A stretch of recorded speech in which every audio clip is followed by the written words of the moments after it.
Out on the vast open ocean, there's this incredibly complex and, well, invisible dance happening all the time. We're talking about giant ships carrying pretty much everything you can imagine, navigating through these crowded lanes. And they're all guided by a crucial set of rules designed to prevent absolute catastrophe. So let's deconstruct this art of avoiding collisions at sea and really see how the pros get it done. This quote, it really says it all with just a bit of classic understatement, doesn't it? Because a collision isn't just a fender bender, it's a potential environmental disaster, a huge financial loss, and a truly life-threatening event. It can, and I mean this quite literally, ruin your whole day and a whole lot more. So, why does this happen? Well, get this. Some reports suggest that in a staggering 60% of collisions, the ships involved don't even see each other until it's way, way too late, even in perfectly clear weather. This isn't about bad visibility, you see. It's about a breakdown in vigilance and procedure, and that's exactly what we're going to break down right now. To really get a handle on how this all works in the real world, let's step onto the bridge of a ship, right in the middle of a developing situation. Okay, so here we are on the bridge with the captain. He's spotted a potential issue, and he's asking for his second officer's take. Now listen to his language. 2 points to starboard just means slightly to the right. But bearing steady and range closing, that means it's staying at the same angle from them while getting closer. This is the precise language of navigation, and believe me, every single word matters. And here's the second officer's reply. It's calm, it's professional, and it is packed with critical information. He confirms what he sees with his eyes against the radar, he identifies the other ship, gives the range, but the most important part? That phrase right there, the bearing change is minimal. That right there is the alarm bell that signals real danger. All right, let's just hit pause on the bridge for a second. That critical judgment call we just heard was based on a set of internationally agreed upon rules called the COLREGs. It's short for the International Regulations for Preventing Collisions at Sea. Basically, think of them as the rules of the road for ships. So let's break down the toolkit he's using. First things first, Rule 5, look out. Now, this isn't just about glancing out the window every now and then. We're talking about continuous vigilance, using everything you've got, your eyes, your ears, and every single piece of equipment on that bridge. When the second officer said he had a clear visual and radar plot, he was confirming that he was following Rule 5 to a T, building that full picture of what's going on. So, you've got all this information flooding in. How do you actually know for sure that you're on a collision course? What's the one telltale sign that every single mariner is trained to look for above all else? And this right here is the answer. It comes from Rule 7, and it's all about the bearing. See, if the compass bearing to the other ship is changing, moving across your window, you're generally safe. But if that bearing stays rock steady as the distance gets shorter, you are in danger. That is exactly why the second officer's report of a minimal bearing change was so important.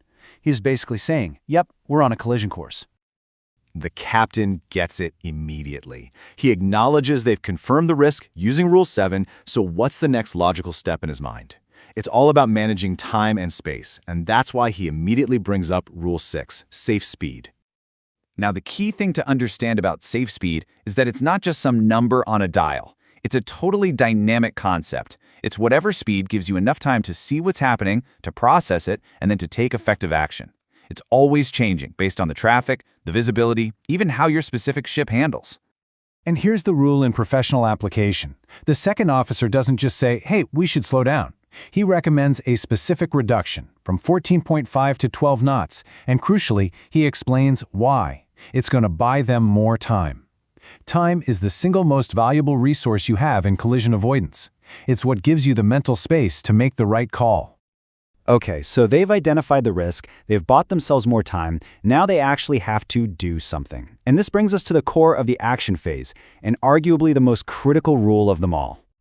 The captain confirms the speed reduction and immediately pivots to Rule 8, action to avoid collision. And listen to his key instructions there. The action must be positive and in ample time. He's setting the exact standard for the maneuver they're about to make. So, what does a positive action really mean? Well, Rule 8 breaks it down into these 4 key principles. 1. Be positive. That means a clear and decisive action. 2. Act early.